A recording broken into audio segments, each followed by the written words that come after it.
ચૂંટણી દરમિયાન ઘણા બધા મુદ્દાઓ મહત્વના રહ્યા, જેમાં વિકાસ, રાષ્ટ્રવાદ, હિન્દુત્વ, મોંઘવારી, બેરોજગારી, રામ મંદિર જેવા મુદ્દાઓ વધારે મહત્વના રહ્યા। ત્યારે ગુજરાતમાં ક્ષત્રિયોનું આંદોલન પણ ખૂબ ચર્ચિત રહ્યું। હવે પરિણામ સમય એક્ઝિટ પોલમાં એનડીએની 350થી વધુ બેઠકો ક્લીન હોય તેવું લાગી રહ્યું છે। બીજી તરફ ઇન્ડિયા ગઠબંધનના મતની ટકાવારી વધશે તેવું પણ લોકોનું કહેવું છે। ત્યારે જાણો ભાવનગરની જનતાના મનમાં શું છે।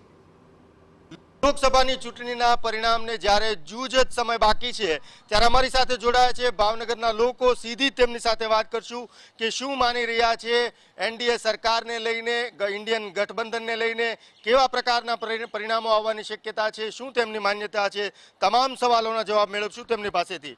શું કહેશો કે જે રીતે અત્યારે એક્ઝિટ પોલ આવી રહ્યા છે તે એનડીએ તરફ આવી રહ્યા છે, ભારતીય જનતા પાર્ટી તરફ આવી રહ્યા છે, ત્યારે એક નાગરિક તરીકે આપનું શું માનવું છે? ખાસ કરીને હિન્દુત્વના મુદ્દાઓ પર જ્યારે જે પક્ષ ચૂંટણી લડે છે એની બહુમતી જ આવે એ ભારત દેશની અંદર સંભવ છે।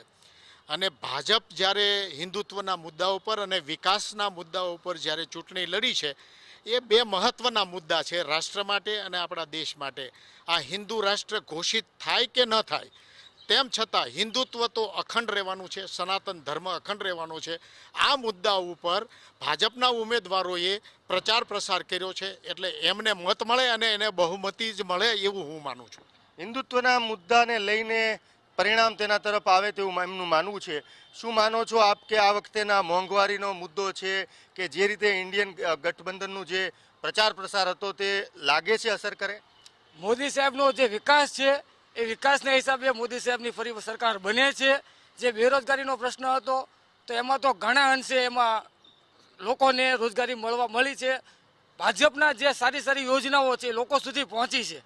જે પહેલાં કામ શું થતું કે લોકો સુધી ન પહોંચતી, આજે ડાયરેક્ટ ઓનલાઈન બધા લોકો સુધી બધાને મળી છે લાભ। એક્ઝિટ પોલ ઘણીવાર ખોટા પડેલા છે, એટલે એક્ઝિટ પોલ ઉપર આપણે બહુ આધાર ન રાખીએ, પરંતુ લોકોનું જે માનસ છે અને ગુજરાતમાં ખાસ કરી અને મેં માર્ક કર્યું છે વ્યક્તિગત રીતે કે જે ક્ષત્રિયોનો મુદ્દો છે એ અસરકારક રહેશે ખાતરીપૂર્વક। હું ગામડામાં પણ જાઉં છું, નાના નાના ગામડા, ભંડારિયા, હાણોદર બધે હું ફર્યો છું, ત્યાં ક્ષત્રિયોએ બે ધડક મતદાન કરેલું છે। એટલે ક્ષત્રિયોને લીધે મતદાનની ટકાવારીમાં ફેર પડશે। એકંદરે ટકાવારી તે જેની આવે એની, પણ એને લીધે વડીલનું માનવું છે કે ક્ષત્રિય આંદોલન છે તે આ પરિણામ પર અસર ગુજરાતમાં કરી શકે છે।